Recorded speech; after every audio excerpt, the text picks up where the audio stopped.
At the beginning of this year, we decided to do a project called Project Unemployment. So basically, this is podcasts that talk about the transition of people from the job market to employment. What we noticed is that given the current economic cycle, is a lot of people will lose work.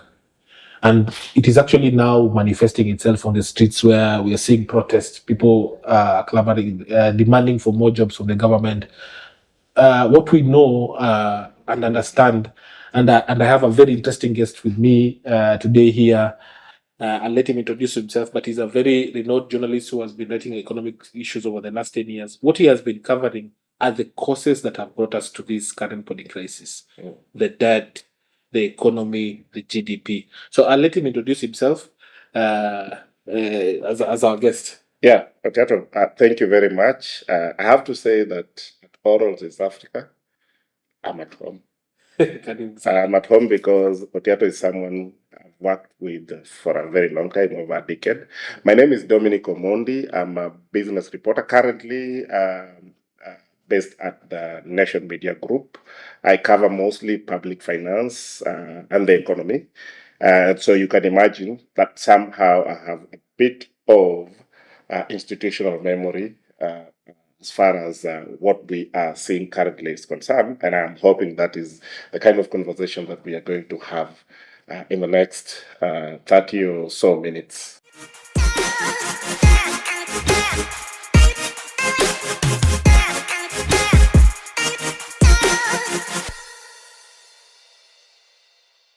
So to start us off, there's this somebody in Greek mythology called Cassandra. She's the prophetic voice who is never hidden. Are we sort of looking like Cassandra? Did we fail as business journalists to really communicate to people and tell them? When most of the articles that we were writing, those were a long time ago, 2015, 10 years ago. So we were sort of predicting that this thing is coming. Yeah. This thing is coming. Maybe we didn't know how to bring the story or like you have mentioned. Yeah. Is it the structural problem of the newsroom? Yeah. So thank you. I think it's a combination of both.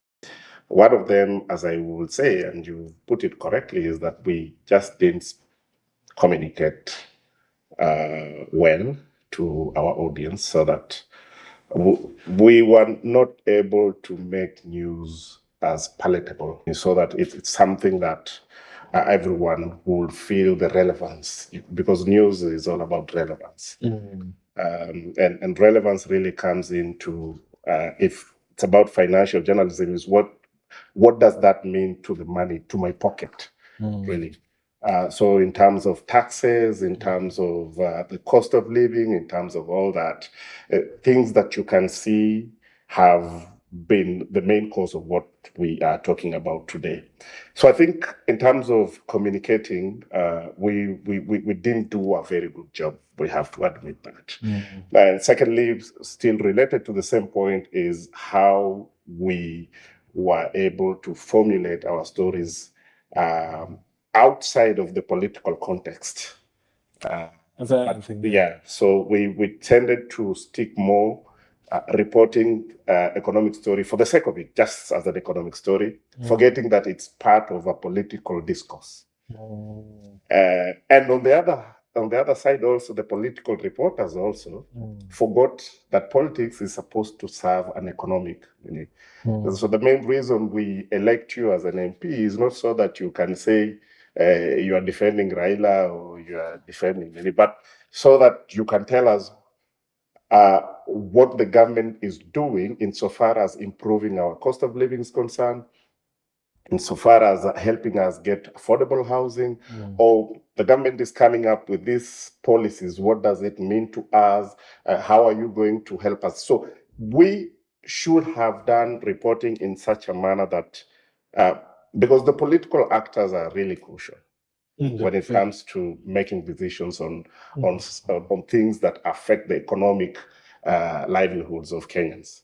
So if we do reporting and leave out the political actors as economic reporters, we are not doing a very good job to our readers.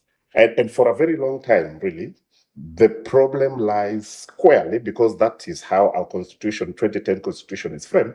It gives the MPs a lot of power when it comes to deciding the public funds. And so that's one side. Yes, and the other side is simply the priorities that the newsrooms give to economic stories. That's something we talked about. Was just not just there. off, yeah. Yeah. Because the belief is that debt is boring. Yes. And the only people who sell the papers are Raila and Ruto and Yes, Uhuru. yes, yes, yes. The politicians actually sell, who are catering to the market. Yes, yes, yes. And clearly the problem was that was created a disconnect, but which I think still persists today. Yeah. What we are seeing currently, even with the Gen Z protests and everything, is that this thing is being framed as a political problem, that whose solution is in creating a coalition government. Yeah. But as business journalists, we still know that even as the crisis is unfolding right now, the framing is still not being done by business. It is still not being necessarily framed entirely as an economic problem that needs an economic solution. Yeah. So the debt, the issue is not necessarily being framed beyond politics. Yeah. So even as we learn our lessons of what we didn't do well, what do you think it is that we can do this time differently to sort of make sure that people don't lose focus on what the real issues here are? Yeah. So I'll still come back to what I've just said. Yes.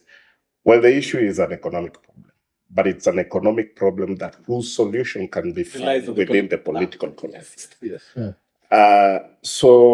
But what kind of political context are we talking about? I think the way we are going about it, the Raila and all that is not the context within which you're going to solve this problem. The context in this case is perhaps just turning this thing on its head. And how do you find representatives, political representatives, who are agitating for the change, now are the ones who are being brought onto the negotiating table to find the solutions. Because we know for sure that given what we know about our political class, they've failed us structurally. They will never find us a solution. So the coalitions of Kenya Kwanza or ODM and all that, those are not the solutions that people... we know for sure that the precipitation of this started with the Gen Zs, and they have their own issues. We know for sure that Azimio don't have their solutions. So yes, as economic reporters, we still need to find that political relevance in the stories that we tell. So yes, we need to go out there and write stories on what debt means and how we found ourselves wherever we find ourselves. But who are the actors? Who are the people that are going to help us make these economic solutions? Those are the political actors, but what kind of political actors? It's not Raila. I'm sorry to say that the problems that we have, the current crop of political actors sort of have been the continuation of the problems that we have, because they've never been able to have a clean break from the past baggage that we started with since independence. So it's kind of, that's why some people are calling it a revolution. Let's just do away with the way with people who are looking for kickbacks. I mean, their mindset is that the government is a place where you go to serve yourself somehow, and that is what the current generation is trying to get rid of. So we need a new political environment that will break away from the way things have been doing, and that can only be done by, I should say, political economy, reporters who are very good at political economy. Political economy, yeah. We have to have a bridge. We need to explain to people that the way we are operating in newsrooms is that we have political reporters. Yes. He said, she said. So we have political reporters, and then we have there are structural the way the newsrooms is Yes, created, there are always those differences. yes. So sometimes we don't talk to each other, we talk at each other. So that disconnect sometimes sort of develops. Which makes me think about we sometimes forget that the IMF did not come here with Kenya Kwanza administration. The IMF came here in after COVID, because we had lost our ability to generate forex from tourism was off the charts. Some of the export earnings were not, because we couldn't sell flowers and all that. So the IMF came in after COVID-19. Yeah. So the IMF came in after COVID-19 around 2020. That is 2021, 2022. The first program is 2021. Yes. So when we were going to election at 2022, it was very important for us maybe to have interrogated that issue of the continuity of the IMF policies. And another thing was the treatment of debt. I remember when during campaigns, the Azimio side had said that they were going to restructure the debt. Yes. And the Kenya Kwanza said they were going to use taxes to pay the debt. Yes. As a business journalist, I think we never really interrogated those two positions. Because they were fundamental to how we will proceed with these debt issues, which is like that we are flowing into that particular sense. Right now, is the conversation going back to that alternative of, are we defaulting? Are we restructuring? Or do we continue trying to milk the stones?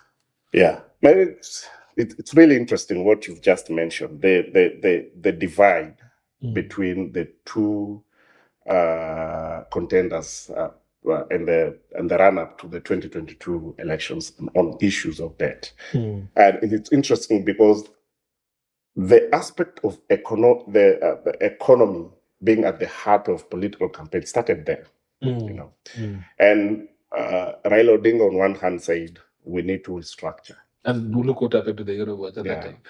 And the yield spiked as a result of that. They said, and we had to, even try to walk back on that. And that, on the other side, Ruto said, no, we are going to use taxes. And if you look at the manifesto, he also touches on restructuring. He also touches on restructuring. Yes, because the realization, the thing with restructuring is that then investors look at you and say, this guy, I don't think he's able to pay. He has problems, sort of. You send a message to the market. It's a signal that you're having problems with cash flows and all that. And so that kind of scares investors. The alternative is to really milk taxpayers. Well, what we are calling the fiscal consolidation, basically what is trying to get as much taxes as you can, and then also on the other end of spending, try and contain spending, reduce spending. I was reading a document from the World Bank, and they were saying that they did a research and looked at some 180 countries and how they've done fiscal consolidation for ever since 1970s there. And Kenya is among 3 countries that has concentrated its fiscal consolidation on the revenue side. And because somehow we don't have a lot of wiggle room when it comes to spending on the spending side. So we've been doing our fiscal consolidation on the revenue, trying to increase the tax base, improve our tax administration so that you can improve tax compliance and all that. That was one of the alternatives if you don't want to go the restructuring way. But if you're a good student of political history, of politics, you don't have to look so far. Egypt and Sudan and a lot of countries where an attempt to increase taxes to reduce the fiscal deficit leads to protests. And so that is something that we should have anticipated. Unfortunately for business reporters, because again, going back to what I told you, because we are so locked in this idea that politics is it really doesn't matter when you're doing your economic reporting. We didn't see that big picture. Yeah. We didn't see that big picture. And the big picture was to go back in history and also to expand our horizon in terms of the countries that have done fiscal consolidation and all that. What does it mean? And I think that is an area that we failed.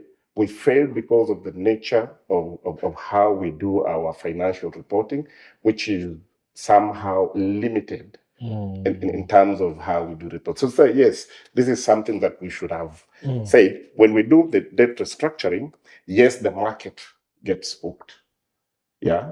But the alternative is the protests. Yes. But on the other hand, and the World Bank report is very interesting. It even advises you when you want to do the fiscal consolidation on the revenue side, it warns you there's a possibility of uprising.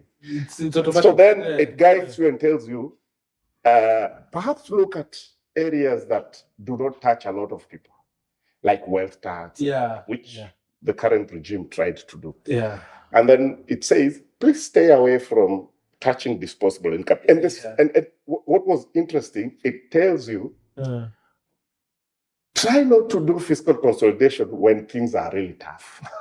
But the only thing that is taking you to fiscal consolidation is things are tough. Things are tough. By things are tough, it means that the market is not good, the global financial. Maybe this fiscal consolidation should have happened 10 years ago. Yes. When things are really, when there's money in the market, the exchange rate is okay, everything is okay. So you can, it's a way of saying that when you want to deal with a problem, don't wait until things are really bad. But the challenge is you can look at it two ways. Don't wait until things are bad and then you're trying to fix things, or the bank will give you an umbrella. We had the IMF giving us the standby credit when we didn't need it, and then when we did when we actually needed it, it was gone. And then when the umbrella, you need the umbrella, the bank takes the umbrella. That's Mark Twain. Interesting point. Yeah. So,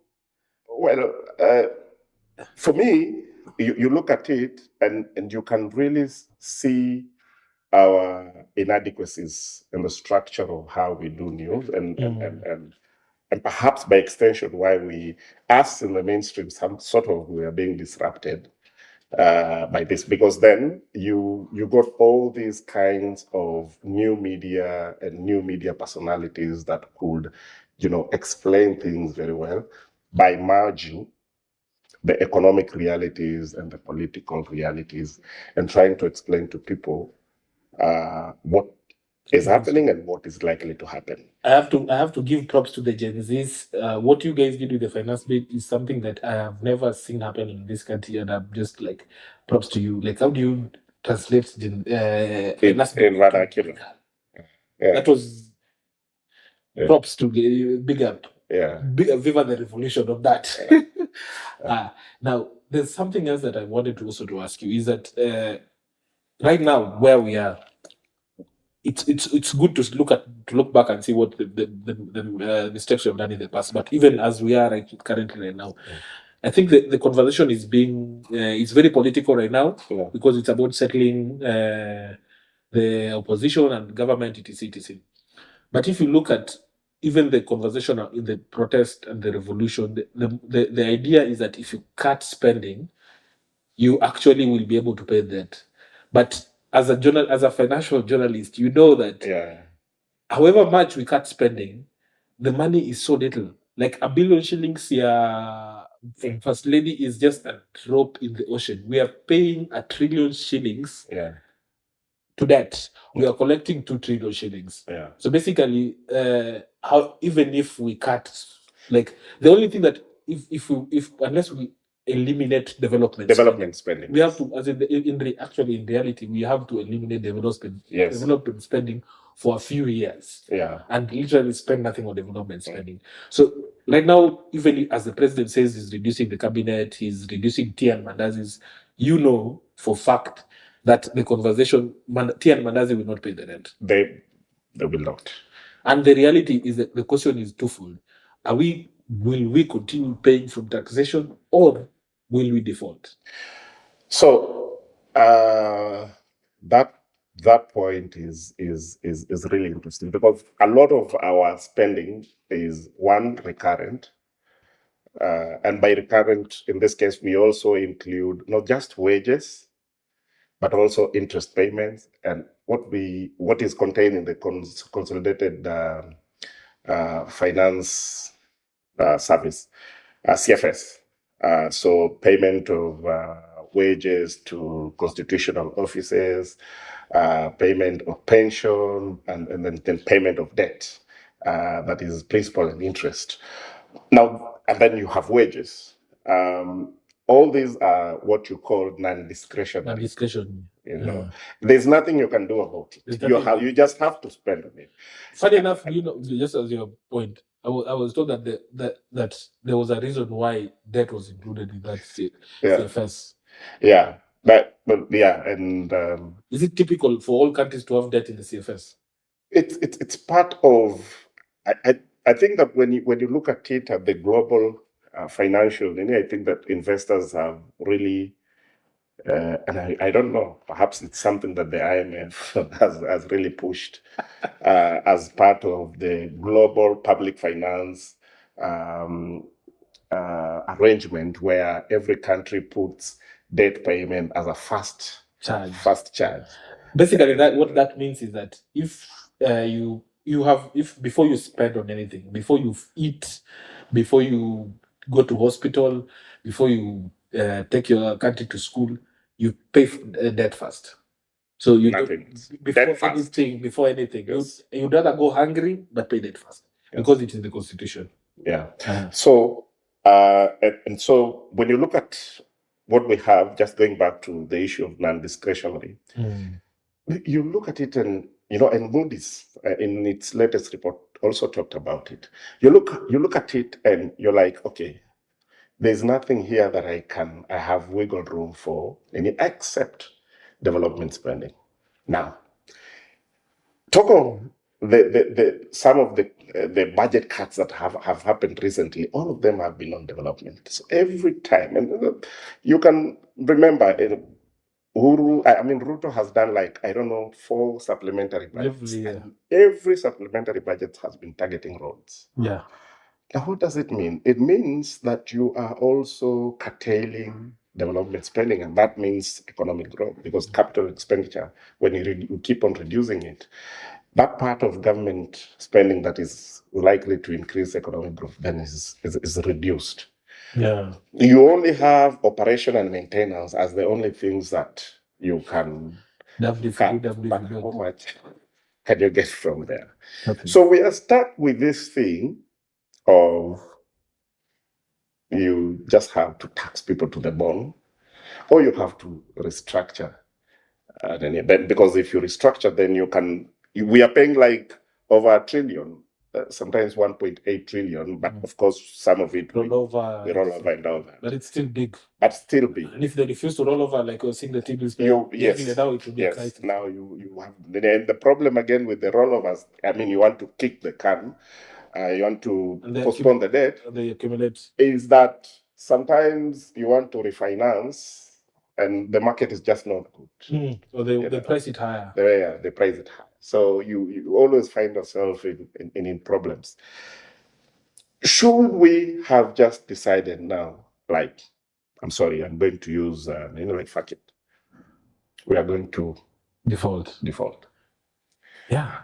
Like what Ethiopia has done. And how would that happen? What does that mean? We are not having such a nuanced conversation around things like that. What does it mean anyway? Like what Ethiopia did. Were they so dumb to just say, okay, we are not going to pay this? Personally, it might not be the most.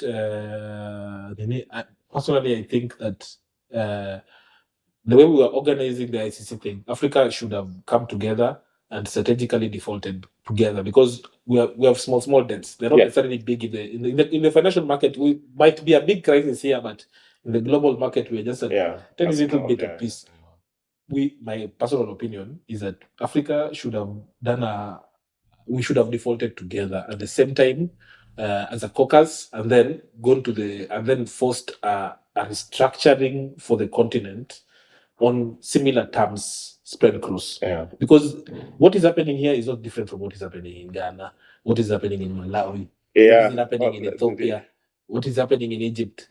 We are actually, and it's even happening in Pakistan, I've seen Bangladesh. Well, so it's not most of the frontier economies who access the common commercial market are all in problems because of the high rates. Yeah. So I think for personally is that this restructuring problem, like you mentioned the implications are there, but sometimes it's good to accept that if you look at the numbers, they don't say anything else. There's nothing you can do out of this. You can try and pretend and force but the history has taught us that the projection that we are on a trajectory that leads to the same thing. And it has been like this ever since money was discovered in the Middle Ages or something. It's interesting what you've just said.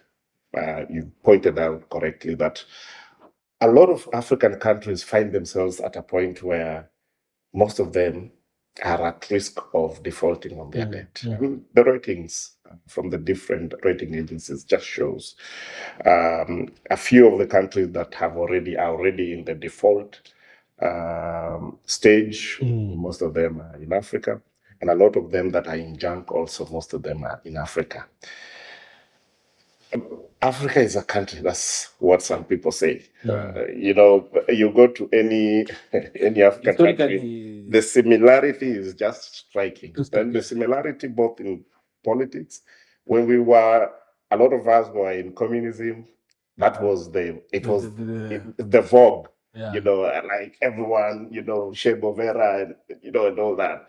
And when we found ourselves in an economic crisis of sorts like the one that happens in the 80s and 90s, we were together. Now, something interesting as a business reporter, I once met the chief economist of Absa Group. And I asked him, look, in the 90s, we had the debt forgiveness thing. What is debt? Yeah.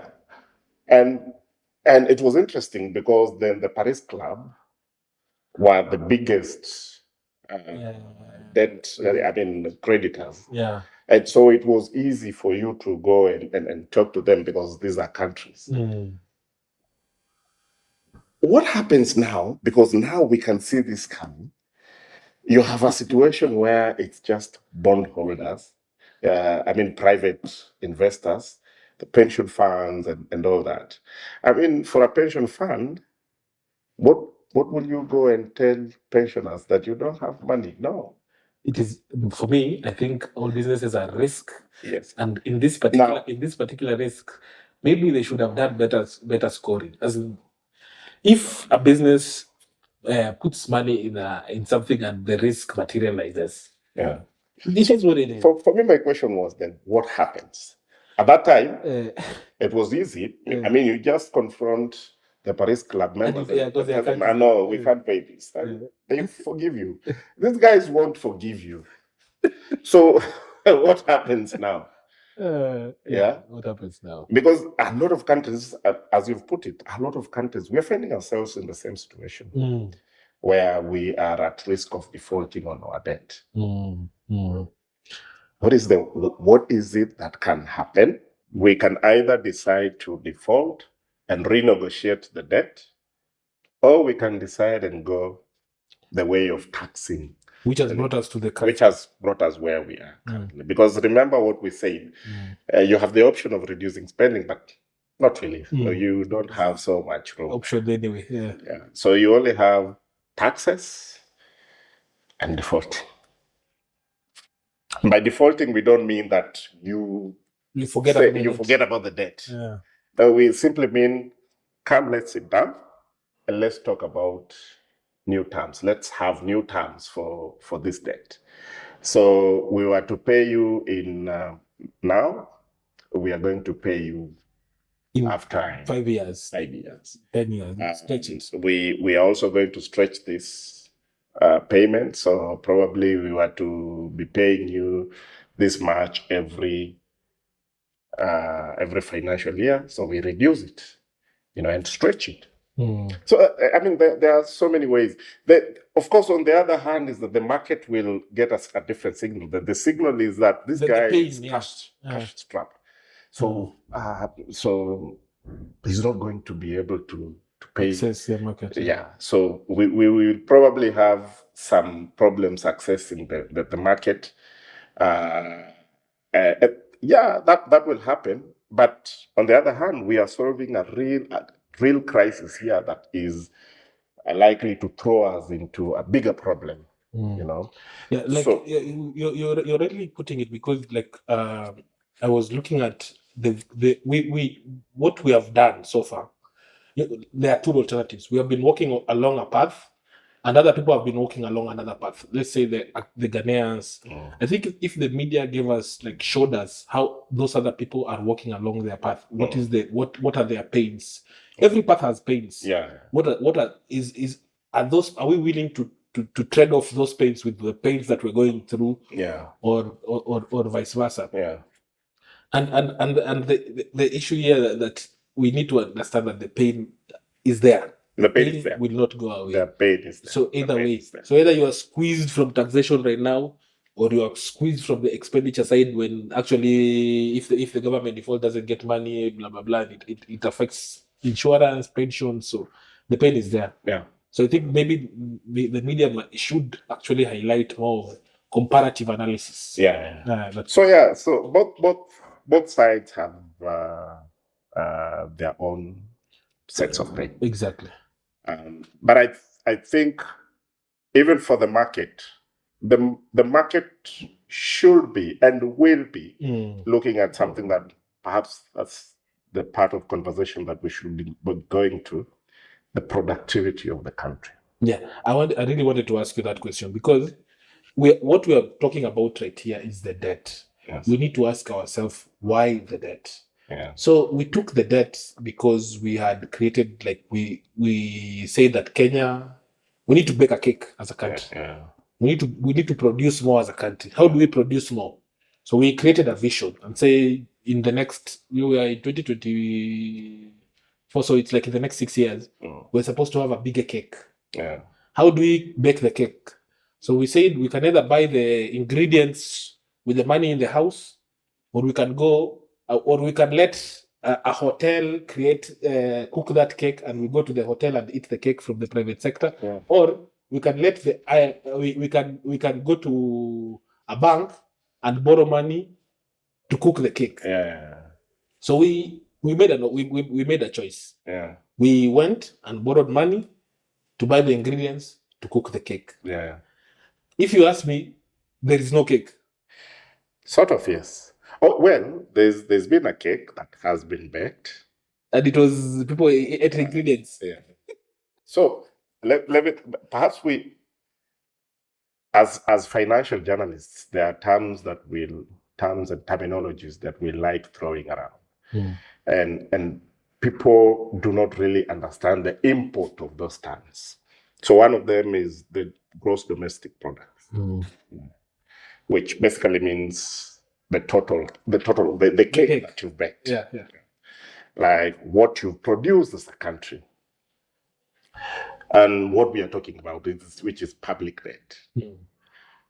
The assumption is that debt should be used to grow GDP. Yes. Yeah. If the debt grows, then the national cake becomes bigger. Ideally, that's how it should be.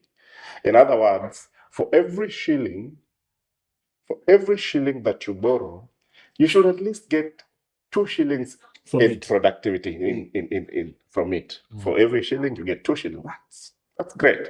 For every person that is doing business, that's how you should be doing business. You borrow this so that you can grow. You get some money that you can keep and then pay back the creditor, really. So have we been doing that? Is that what we've done with all the borrowed money that we've been getting for all those years? And the answer is no. And why is it no? One, there is a ratio that is very interesting. We use it. It's one of the ratios that is used to measure how the debt sustainability of a country. If a country is able to repay their debt. That's the debt to GDP ratio. Ideally, if you increase your debt, at some point, it can't happen immediately, but after 2-3 years, that ratio should go down because the GDP is growing. But ours has been the debt has been growing faster than the GDP. There's a problem. A big one. Yeah. There's a problem, and the problem is what you're talking about. We've borrowed so much, but what we've borrowed, has it increased the sufuria? I mean, the ugali, sufuria as Moi put it. Has it resulted in increased food production? Has it resulted into more hospitals? Has it resulted into more money in my bank account, in my M-Pesa, and all that? Yeah, we were talking earlier, and I think where the problem is in the chef. Yes. The chef who took the borrowing, the government. Yes. When he borrowed the money. Yes. What did he do? Yes.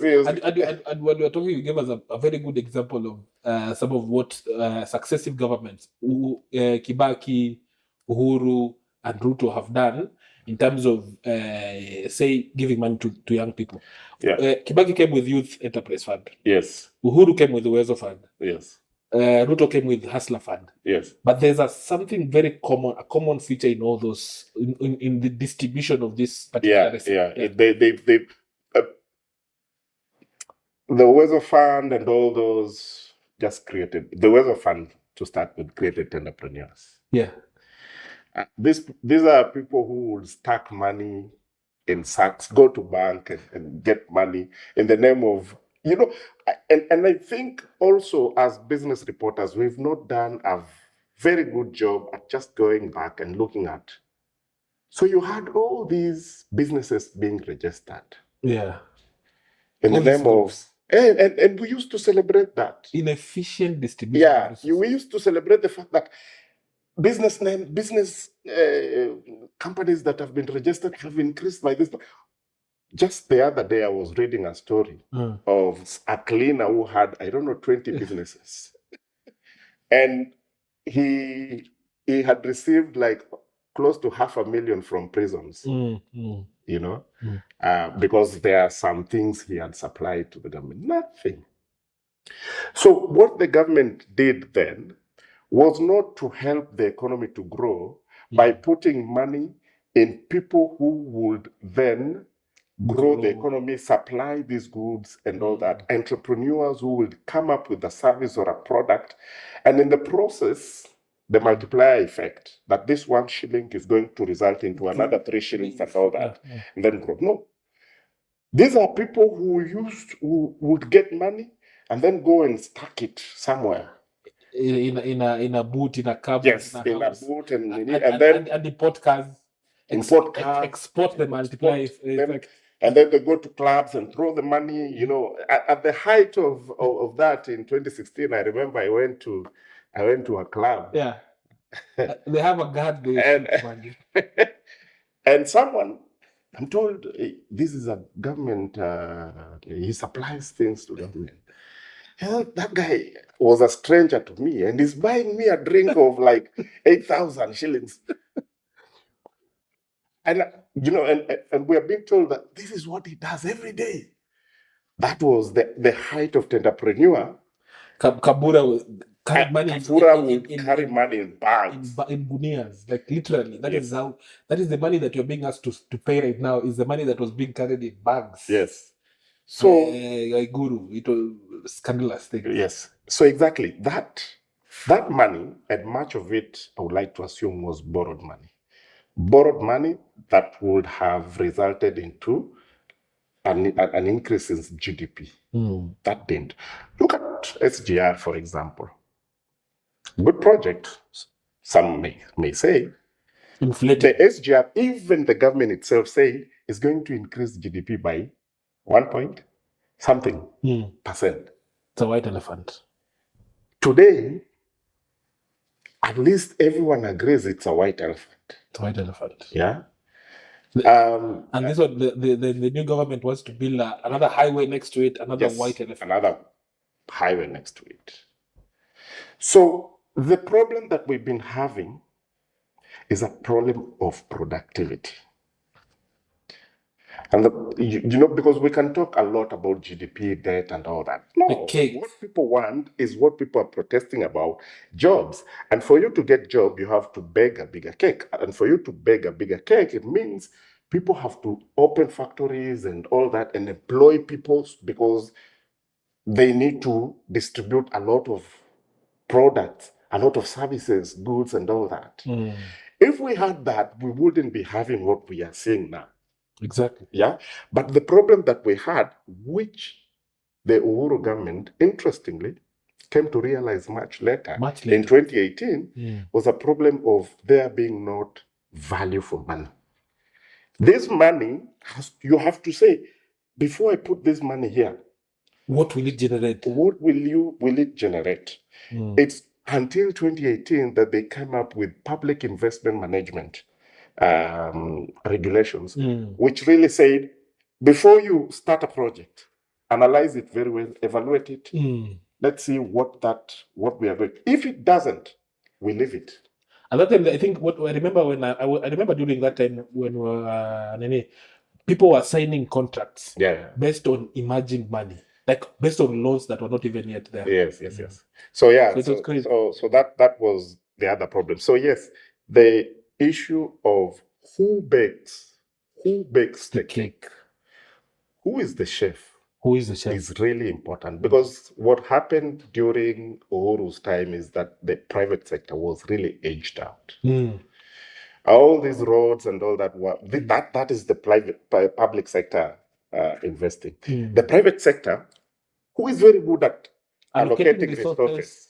There's less.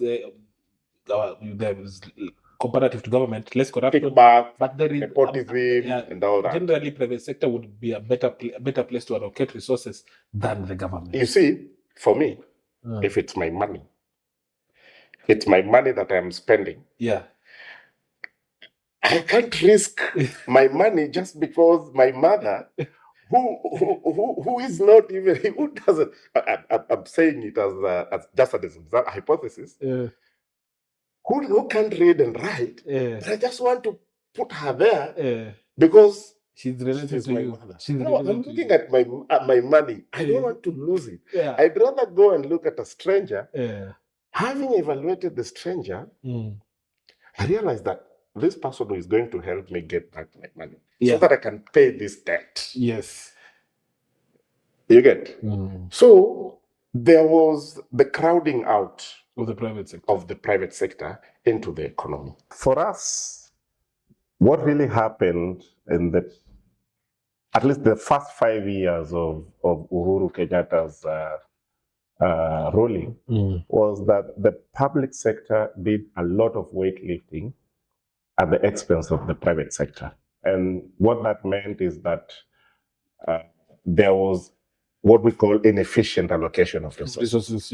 Yeah, because resources are going to tenderpreneurs, resources are going to people who relatives of people in government. Those in government and all that, but not to those people who are qualified, who are likely to who have the ideas. Who have the ideas. So that really hurt us as an economy.